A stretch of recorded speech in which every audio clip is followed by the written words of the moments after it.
Hello and welcome to another episode of What's Inside. Today we're looking at a Cthulhu Wars expansion of the Yuggoth Map. Cthulhu Wars is a great game. It's a lot of fun and it's got some awesome miniatures. Petersen Games puts this out, and this is one of the Kickstarter packs my buddy Wyatt got. He's nice enough to let me open it. So let's take a look here. Ages 14 and up. Inside is a rulebook, a large double-sided map board, 7 highly detailed, fully assembled miniatures. 6 of them are slime molds, and then a Watcher of the Green Pyramid. So let's open this up and see what we've got in here. Should be pretty awesome. The last set we looked at was really cool, and Cthulhu Wars is highly sought after because it is quality made. Petersen does a really good job. He also wrote the Call of Cthulhu role-playing game for Chaosium, and since Cthulhu entered the public domain, it looks like Sandy Petersen decided to do some extra stuff too. So this is a pretty cool thing to have, and we're lucky to have it here on the show to open up. So let's take a look at what's inside here.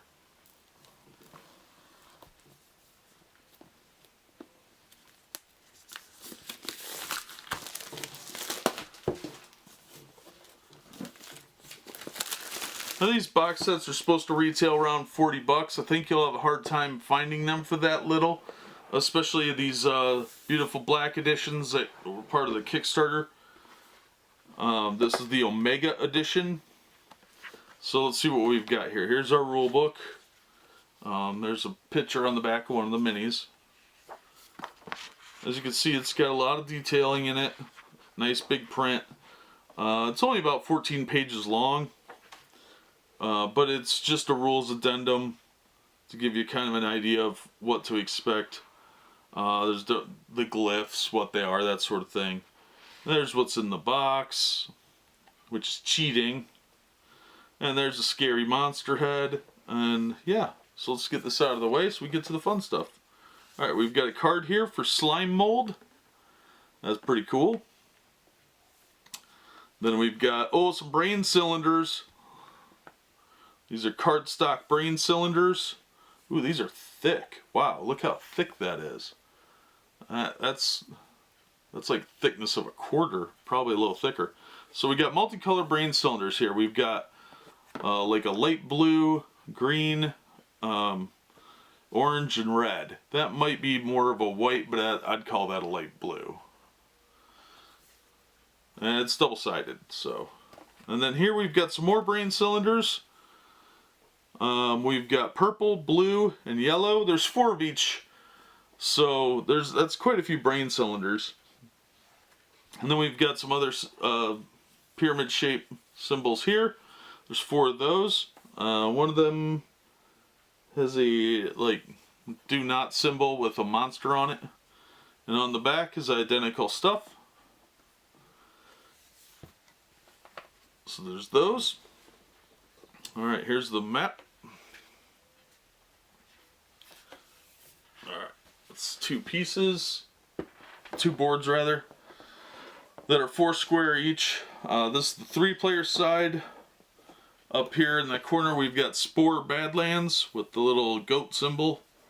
Over here we've got a laboratory with like a Tesla coil tower. That's also one of the tokens that we got. And then there's the East Slime Sea Overlook, which has a do not symbol on it, but that monster's right next door here. And then we've got the West Slime Sea, which has a monster. Toxic Disposal with an arrow. And of course we've got these symbols all over the place. Then we've got the Radiation Waste, the Polar Sea, and up here we've got the Oxygen Sea. Now we'll take a look at one of the other half of the board here in a second. Let's look at the 5-player side first. 5-player side is slightly different, of course. We've got the Spore Badlands up in the corner, Toxic Disposal down below. In between we've got West Slime Sea, so all 3 can meet here. That should prove for interesting conflict. Slime Sea Overlook, North Slime Sea, South Slime Sea, Laboratory, which is smaller because it now shares radiation wastes. Then there's the Emptiness. I can't read well upside down, apparently. The Tindalos Steeps. Hounds of Tindalos probably live there. Polar Sea and the Oxygen Sea. And Radiation Waste has the yellow sign on it, so that should prove horrifying. Alright, let's look at the other half of the map. Then we'll look at the minis. These are really nicely put together boards. I'm very, very impressed with that, like usual. Alright, so here's the other half of these. Then we've got the Methane Sea with symbol here. The Twin Desolations. Ammonia Sea. The Great Pyramid Slopes. The Watcher's Postern. So we got the Watcher's Postern right in the middle of the triangle. And then the Nitrogen Sea. This is the 3-player side. Toxic Disposal goes back over.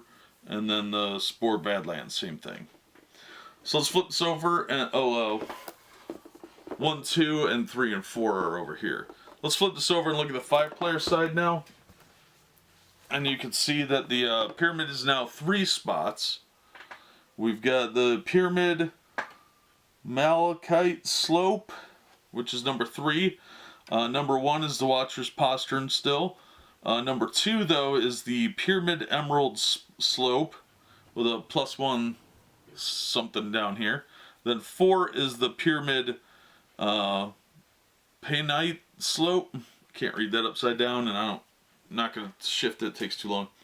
Desolation of Zax, Methane Sea, Desolation of Kanath, my phone, Nitrogen Sea, Toxic Disposal, and the Spore Badlands again. And up here we've got a new little area here called the Gorich Zone.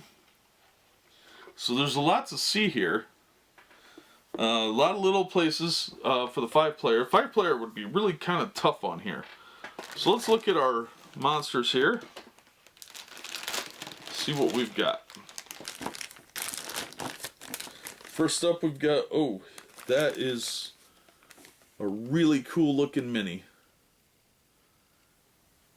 A lot of detailing on him.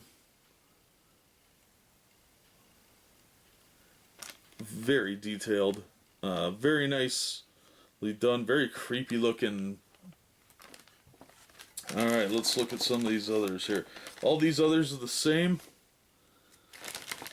Let's see if they're all exactly the same. Yeah, they look like they're exactly the same. They're just sort of these, like, mound-looking things. Really nicely done. These are fairly heavy, actually. Really surprised this one's as heavy as it is because it's so big. Let's zoom out a little bit to get a better look at the full figure. Pretty impressive looking. The minis are always impressive because Petersen doesn't do anything garbage. It's all really nicely done. So yeah, there's a lot to this box set for what you're getting. I mean, it doesn't look like it's a lot, but it's a lot of hours of gameplay. Because the minis are really cool, and the maps add a whole lot of play value to it. So you're getting your money's worth with these expansions. And if you like Cthulhu Wars, you'll really like these expansions, because the maps really do add quite a bit on. The brain cylinders are a nice addition too. I'm sure they'll come in real handy. So that is the Yuggoth Map for Cthulhu Wars. So you do need the core game Cthulhu Wars to play the game. This is just an expansion box, and they do retail for around 40 bucks, like I said, but you can expect to pay more. They're very hard to find. The game is incredibly popular. Until they start reprinting a lot of this stuff, it's going to continue to be difficult to find. But thanks again to Wyatt for letting me open his stuff. And that'll do it for this episode. As always, thanks for watching, and we hope to see you on the next episode of What's Inside.